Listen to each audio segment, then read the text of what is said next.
Madam Deputy Speaker, when I asked the Secretary of State what action was being taken to open up transatlantic routes, he said that a US-UK working group had met the week before for the first time, yet no update has been provided on that today. So can I ask how many more times it's met since then and what progress has been made? Importantly, Madam Deputy Speaker, international travel community and the tourism sector needed the government to really step up, but I'm afraid ministers found themselves wanted. Labour is clear that the government must follow the example of other countries by intervening and bringing forward a sectoral deal to protect jobs. But can I ask the Minister why still the government haven't brought forward such a deal when the Chancellor promised it nearly a year ago? When I visited Heathrow last month, they noted that over a quarter of their cost base goes in fees and levy to government. If ministers don't want a support package that's holistic, can they at least look at the fees that are paid directly to government? And on Eurostar, why haven't they had the same business rate support as aviation? As an international travel operator, it should be a level playing field. And before I end, Madam Deputy Speaker, I did want to touch on the fact that this announcement didn't cover mask wearings. It's pretty clear that the government have been all over the place on mask wearing, despite masks reducing the risk of passing on the virus to other people, critically, especially on public transport. Why does the Secretary of State believe this should only now be subject to personal choice?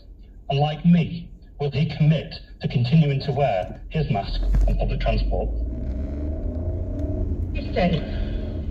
Okay, we'll bring you the relevant bits of the discussion that ensued that Grant Shapps announcement a little bit later. But just to sum up, the key point is that those who've had both doses of a coronavirus vaccine will be able to return quarantine-free to England from amber list countries from July the 19th. Children under the age of 18 will also not need to quarantine, but Shapps says these travellers will still need to take COVID tests. As I understand it, they are going to have a PCR test on or before day 2 after their return. But all the details are coming through now, and that's on the BBC website if you want to have a look. This will affect people returning to England, I should say. The other UK nations will decide their own measures on that and what, if anything, is going to change.